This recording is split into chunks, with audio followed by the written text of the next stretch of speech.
ज्ञान Sanjeevani first channel को subscribe करें, शेयर करें। Guided and teaching by professor Shiv Gupta बने रहे इस वीडियो के साथ। नमस्कार दोस्तों, आप सभी का फिर से एक बार स्वागत है हमारी इस नई वीडियो में। इस वीडियो में आज हम अकाउंट्स के बारे में सीखेंगे। हिंदी मीडियम में मैंने एक वीडियो पहले भी बनाया हुआ है, उसी के बेस पर अब हम उसके आगे के टॉपिक देखते हैं। आज का जो टॉपिक है हमारा वो है पूंजी खाता की पद्धति। पूंजी खाता तैयार करने की पद्धति में यहाँ पे हम पूंजी खाता दो प्रकार की पद्धतियों से तैयार कर सकते हैं। पहला है स्थिर पूंजी खाता की पद्धति और दूसरा है अस्थिर पूंजी खाता की पद्धति।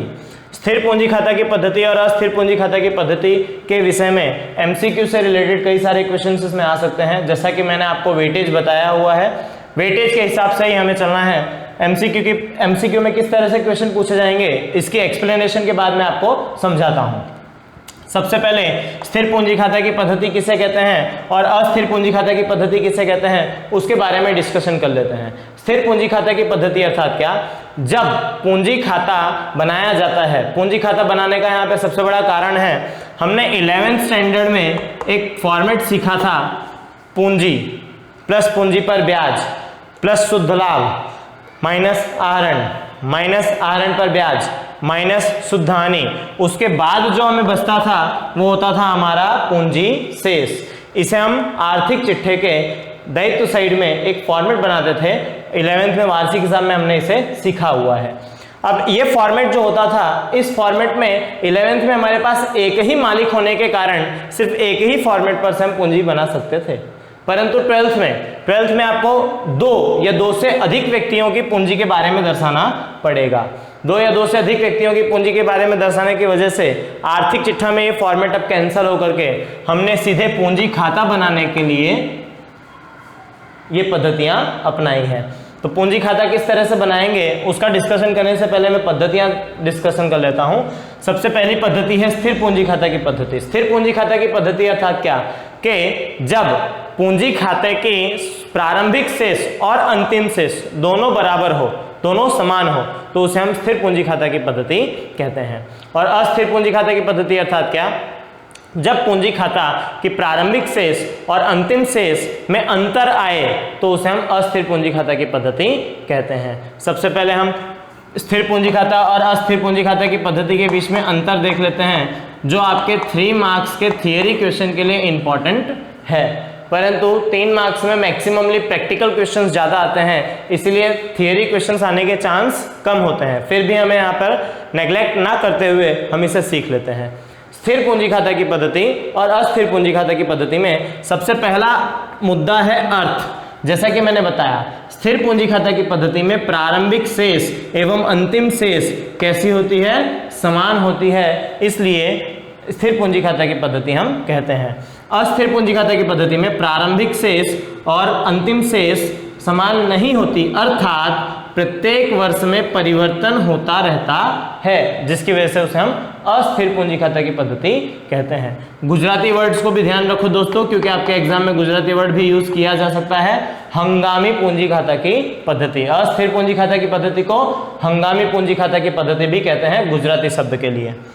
दूसरा पॉइंट, कौन कौन से खाते यहाँ पे बनाए जाते हैं? तो स्थिर पूंजी खाता की पद्धति में प्रत्येक वर्ष पूंजी नहीं बदलती, इसीलिए यहाँ पे पूंजी खाता के साथ साथ कार्यशील पूंजी के लिए चालू खाता भी बनाया जाता है।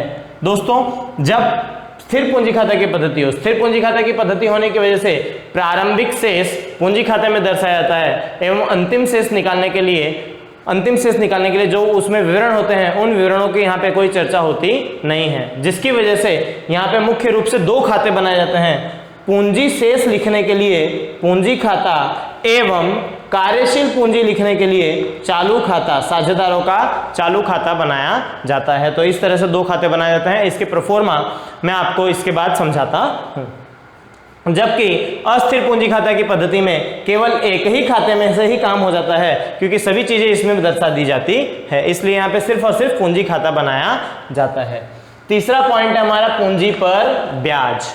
पूंजी पर ब्याज दोस्तों, स्थिर पूंजी खाता की पद्धति में प्रारंभिक शेष एवं अंतिम शेष प्रत्येक वर्ष समान होती है, जिसके कारण पूंजी पर ब्याज भी प्रत्येक वर्ष स्थिर रहता है, अर्थात के समान रहता है। जबकि अस्थिर पूंजी खाता की पद्धति में पूंजी की शेष बदलने से प्रत्येक वर्ष पूंजी पर ब्याज भी बदलता रहता है। हमारा चौथा पॉइंट है खाते की शेष। ये एमसीक्यू के लिए इंपॉर्टेंट क्वेश्चन आपका बन सकता है। एमसीक्यू में ये क्वेश्चन पूछा जा सकता है कि पूंजी खाता की सर्वदा हमेशा जमा शेष होती है। स्थिर पूंजी खाता की पद्धति में पूंजी खाता हमेशा जमा शेष में रहेगा। दोस्तों ध्यान रखना इस बात को। चालू खाते की उधार या फिर जमा शेष हो सकती है। इसका मतलब यही एमसीक्यू के लिए इंपॉर्टेंट क्वेश्चन आपका बनता है कि चालू खाते की सामान्यतः कौन सी शेष होती है। तो आपके आंसर में एमसीक्यू में क्या लिखना है, उधार या फिर जमा, दोनों हो सकता है। और पूंजी खाते की शेष हमेशा क्या होती है, तो पूंजी खाते की शेष हमेशा जमा शेष होती है स्थिर पूंजी खाता की पद्धति में। अस्थिर पूंजी खाता की पद्धति में पूंजी घटने या बढ़ने से शेष उधार या जमा हो सकती है। अस्थिर पूंजी खाता की पद्धति में पूंजी में आने वाले विवरणों के कारण पूंजी खाते की शेष में कमी या वृद्धि हो सकती है, जिसकी वजह से पूंजी खाते की उधार शेष या जमा शेष हो सकती है। तो दोस्तों पूंजी खाता किस तरह से बनाया जाएगा, ये अंतर मैंने आपको समझाया है। अब पूंजी खाता किस तरह से बनाया जाता है उसके लिए इन्हीं को हम डिटेलिंग में करते हैं। मैंने साइड में इसमें एक नोट ली रखी है, वो नोट आपको याद रखनी है। पूंजी का जो फॉर्मेट था, पूंजी प्लस पूंजी पर ब्याज प्लस शुद्ध लाभ माइनस आहरण पर ब्याज माइनस शुद्ध हानि, इसी फॉर्मेट में जो कुछ भी प्लस में है वो पूंजी खाते के कौन से साइड जाएगा, जमा साइड में लिखा जाएगा। जो कुछ भी प्लस में है अर्थात पूंजी प्लस में है अर्थात पूंजी खाते में पूंजी शेष आगे लाए के रूप में जमा साइड लिखेंगे। पूंजी पर ब्याज पूंजी खाते के जमा साइड में लिखेंगे। अगर शुद्ध लाभ होगा, यहाँ पे शुद्ध लाभ की जगह पर वितरण पात्र लाभ हो सकता है या वितरण पात्र हानि हो सकती है। उसका कारण है क्योंकि यहाँ पे हम दो या दो से अधिक साझेदार होते हैं जिसके लिए लाभ बांटेंगे, तो जो भी लाभ होगा वो पूंजी खाते के जमा साइड में लिखा जाएगा। और जो कुछ भी माइनस में है वो सभी पूंजी खाते के उधार साइड में लिखे जाएंगे। दोस्तों इस फॉर्मेट को याद कर लो, ये फॉर्मेट ही हमारे खाते के नमूने को दर्शा सकता है। इस फॉर्मेट के बेसिस पर आप इजी वे में नमूना याद रख सकते हो। तो दोस्तों पद्धति के अनुसार ये फॉर्मेट नहीं बदलने वाला, परंतु पद्धति के अनुसार खाते बदल सकते हैं। अगर अस्थिर पूंजी खाता की पद्धति है, अस्थिर पूंजी खाता की पद्धति अर्थात क्या, कि जिसमें केवल एक खाता बनाया जाता है, साझेदारों का पूंजी खाता, तो उसमें जो कुछ भी प्लस में है इस फॉर्मेट में वो सब कुछ पूंजी खाते के जमा पक्ष में लिखा जाएगा और जो कुछ भी माइनस में है वो सब पूंजी खाते के उधार पक्ष में लिखा जाएगा। परंतु अगर यदि स्थिर पूंजी खाता की पद्धति अपनाई जाए तो स्थिर पूंजी खाता की पद्धति में जो कुछ पूंजी के अलावा पूंजी जो है वो केवल पूंजी खाते में लिखी जाएगी, पूंजी जो है वो पूंजी खाते में लिखी जाएगी और इसके अलावा के सभी विवरण चालू खाते में लिखे जाएंगे। दोस्तों इस बात का ध्यान रखना है, पद्धति के अनुसार खाते बदल जाएंगे। और अगर अस्थिर पूंजी खाता की पद्धति है तो केवल एक ही खाता बनाना है, पूंजी खाता, जिसमें जो कुछ भी प्लस में है वो पूंजी खाते के जमा साइड में और जो कुछ भी माइनस में है वो पूंजी खाते के उधार साइड में लिखा जाएगा। जबकि स्थिर पूंजी खाता की पद्धति में पूंजी को छोड़कर अर्थात कि पूंजी खाते में जाएगी और बाकी सभी विवरण चालू खाते में दर्शाए जाएंगे। दोस्तों इसके आगे हम अब इसके विवरण की बात करेंगे और इसके खाते के नमूने की बात करेंगे कि पूंजी खाता और चालू खाते का नमूना किस तरह से बनाया जा सकता है। चलो दोस्तों अब आगे बढ़ते हैं। मैं आपको स्क्रीन पर दिए गए चालू खाता पूंजी खाता का नमूना बताने वाला हूं। यहाँ पर दो पद्धतियाँ अपनाई हैं, दो पद्धतियों में से अलग अलग प्रकार से हम खाते बनाते हैं। यदि स्थिर पूंजी खाता की पद्धति हो तो स्थिर पूंजी खाता की पद्धति में पूंजी खाता और चालू खाता दोनों बनाया जाता है। दोस्तों आपको केवल एक फॉर्मेट याद रखना है जो कि मैंने थोड़ी देर पहले अभी आपको बोर्ड पर सिखाया था। पूंजी प्लस पूंजी पर ब्याज प्लस शुद्ध लाभ माइनस आहरण पर ब्याज माइनस शुद्ध हानि। तो यदि स्थिर पूंजी खाता की पद्धति हो तो पूंजी को छोड़कर बाकी सारी चीज़ें, बाकी सारे विवरण आपके चालू खाता में दर्शाए जाएंगे। उधार पक्ष या जमा पक्ष, इसको याद करने के लिए मैंने एक सिंपल सा तरीका बताया है, उसी तरीके को आपको अपनाना है। सबसे पहले मैं पूंजी खाते के नमूने को एक्सप्लेन कर देता हूं। पूंजी खाते में केवल और केवल साझेदारों की पूंजी ही दर्शाई जाएगी। नमूने में यहाँ पे मैंने 2 साझेदार लिए हैं। यदि 2 से अधिक साझेदार होते हैं तो उनके रकम की कॉलम भी बनानी है। यहाँ पर पूंजी खाते के जमा पक्ष में आपको पूंजी खाता अर्थात के शेष आगे लाए जो भी रिस्पेक्टिव साझेदार हैं उन क्रमशः साझेदारों के नाम के आधार पर उनकी रकम उसमें लिख देनी है। इसके अलावा के विवरण जैसे कि आहरण पर ब्याज, पूंजी पर ब्याज, शुद्ध लाभ, शुद्ध हानि, इन सभी के लिए हम अलग से एक खाता बनाएंगे जो कि आपके जस्ट पूंजी खाते के नीचे दर्शाया गया है, साझेदारों का चालू खाता। साझेदारों के चालू खातों को भी याद रखने के लिए एक सिंपल से ट्रिक है। जो भी साझेदारों के चालू खाते की शेष होगी वो आपको दी हुई होगी। उस शेष को पहले आपको उधार शेष को उधार पक्ष में, जमा शेष को जमा पक्ष में दर्शाना है। दोस्तों, चालू खाते की कोई भी शेष हो सकती है। हो सकता है सभी साझेदारों की उधार शेष हो सकता है सभी साझेदारों की जमा शेष हो। जो भी शेष होगी वो आपको प्रश्न में दिया जाएगा, सवाल में दिया जाएगा। उसी के आधार पे आपको उसकी शेष लिखनी है। इसके बाद आहरण पर ब्याज और शुद्ध हानि, ये आपको चालू खाते के उधार पक्ष में दर्शाना है, तथा पूंजी पर ब्याज और शुद्ध लाभ या साझेदारों का वेतन, बोनस, कमीशन या पारिश्रमिक, ये सभी आपको चालू खाते के जमा पक्ष में दर्शाना है। याद रखने के लिए आपको केवल पूंजी का फॉर्मेट याद रखना है और जो कुछ भी प्लस में है यहाँ पे आपको पूंजी निकाल देनी है, क्योंकि पूंजी खाते में जाएगा, बाकी सब चालू खाते में जाएगा। तो मैं फॉर्मेट में पूंजी को छोड़कर बोल रहा हूँ। पूंजी पर ब्याज प्लस शुद्ध लाभ, साझेदारों का पारिश्रमिक, बोनस या कमीशन, ये सारी चीज़ें जो हैं वो आपके चालू खाते के जमा पक्ष में आएंगी। आहरण पर ब्याज, आहरण और शुद्ध हानि, ये सभी चीज़ें आपके चालू खाते के उधार पक्ष में आएंगी।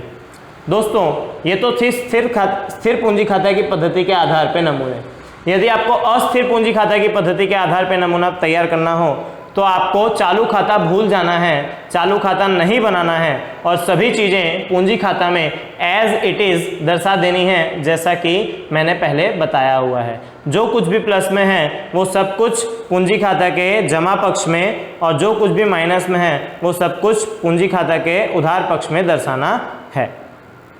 फ्रेंड्स, अब हम आगे देखते हैं कि यहाँ पे एमसीक्यू के रिलेटेड कुछ बातें हैं या एमसीक्यू के रिलेटेड कुछ क्वेश्चंस हैं। इस क्वेश्चंस को हमको कैसे याद रखना है उसके लिए मैंने यहाँ पे कुछ ड्राइंग बना रखी है।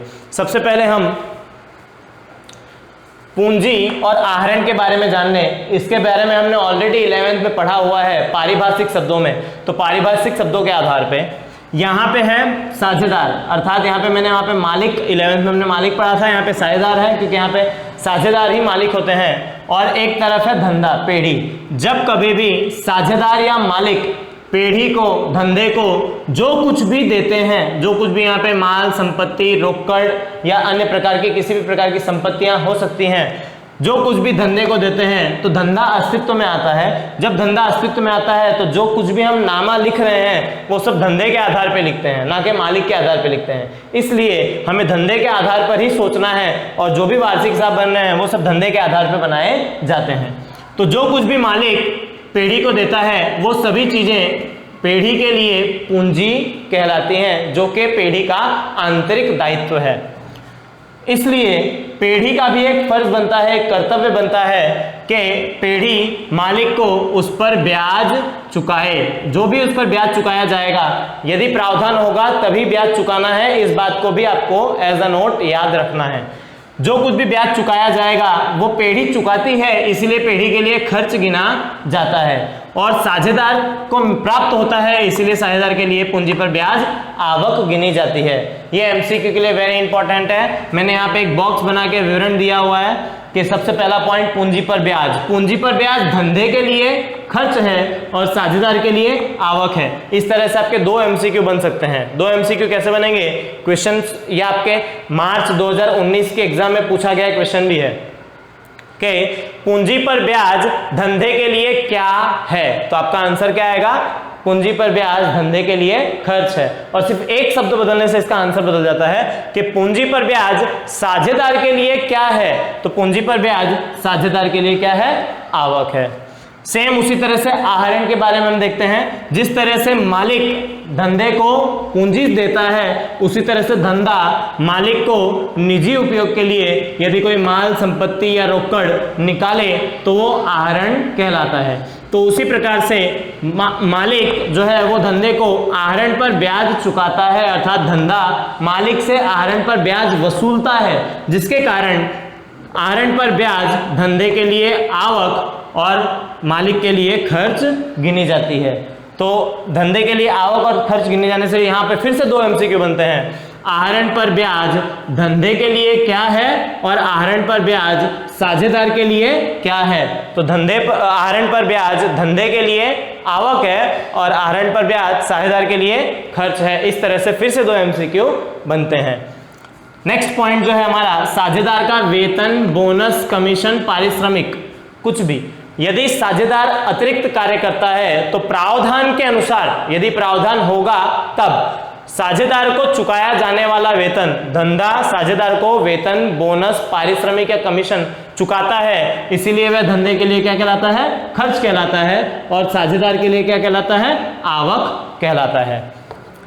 चालू खाते की उधार शेष पर ब्याज। दोस्तों चालू खाते की उधार या जमा कोई भी शेष हो सकती है। यदि साझेदारी करार पत्र में प्रावधान दिया हो तो हमें चालू खाते पर भी ब्याज चुकाना पड़ता है या ब्याज वसूलना पड़ता है।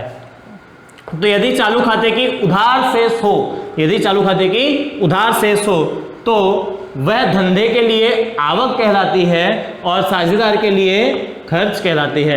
यदि चालू खाते की उधार शेष पर ब्याज हम वसूलेंगे, यहाँ पे वसूलते हैं, इसलिए धंधे के लिए आवक कहलाती है और साझेदार के लिए खर्च कहलाती है। दोस्तों इसको याद रखने का सबसे सिंपल तरीका क्या है, उधार शेष। तो उधार क्या होता है, आहरण या पूंजी। तो हमें पता है कि उधार आहरण होता है, तो आहरण के आधार पे आपको याद रखना है कि आहरण पर ब्याज धंधे के लिए आवक है, इसके लिए उधार शेष पर ब्याज भी धंधे के लिए क्या होगी, आवक होगी। ये याद रखने का तरीका बताया है दोस्तों मैंने। फिर भी आपको वैसे डायरेक्टली याद रहे तो ज्यादा बेहतर रहेगा। चालू खाते की उधार शेष पर ब्याज धंधे के लिए आवक है और साझेदार के लिए खर्च होती है। नेक्स्ट पॉइंट है हमारा, चालू खाते की जमा शेष पर ब्याज। जैसे उधार शेष है वैसे जमा शेष भी हो सकती है साझेदार के चालू खाते की। तो चालू खाते की जमा शेष हो तो उस पर गिना जाने वाला ब्याज धंधे के लिए खर्च और साझेदार के लिए आवक कहलाता है। इसको भी ऐसे याद रख सकते हैं कि जमा शेष किसकी होती है, पूंजी की। तो पूंजी के आधार पे आप इसको याद रख सकते हो कि चालू खाते की जमा शेष पर ब्याज धंधे के लिए खर्च और साझेदार के लिए आवक गिनी जाती है। नेक्स्ट है साझेदार के द्वारा दी जाने वाली लोन।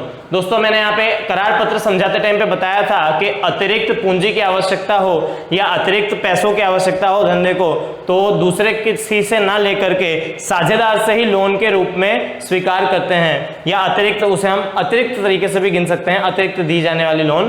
तो इस प्रकार की लोन पर हमें यदि प्रावधान ना भी दिया हो तो भी 6% का ब्याज चुकाना पड़ता है। तो उस ब्याज पर उस ब्याज को धंधे के लिए हमें खर्च गिनना पड़ता है और साझेदार की वो क्या बनती है, आवक बनती है।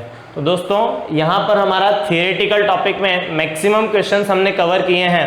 फिर भी बचे हुए क्वेश्चंस को मैं आपको हमारे द्वारा बनाई गई पब्लिकेशंस के थ्रू मैं आपको स्क्रीनशॉट्स के थ्रू भी, वीडियो के थ्रू भी आपको देता रहूँगा। इसके साथ साथ यहाँ पर इसके बाद वाले टॉपिक के बारे में भी मैं आपको बता दूं कि इसके बाद हम प्रैक्टिकल सम चालू करेंगे।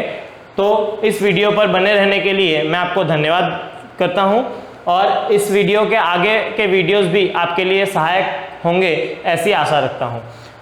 इस वीडियो के अगले वाले वीडियो में आपको प्रैक्टिकल सम्स के बारे में समझाऊंगा मैं। इसके साथ साथ कुछ नोट्स दूंगा और साथ ही साथ प्रैक्टिस के क्वेश्चंस भी दूंगा। तो दोस्तों यदि आपको ये वीडियो पसंद आया हो तो इसे लाइक करें, कमेंट्स करें, शेयर करें, अपने दोस्तों के साथ साझा करें और सब्सक्राइब करना ना भूलें। Thank you.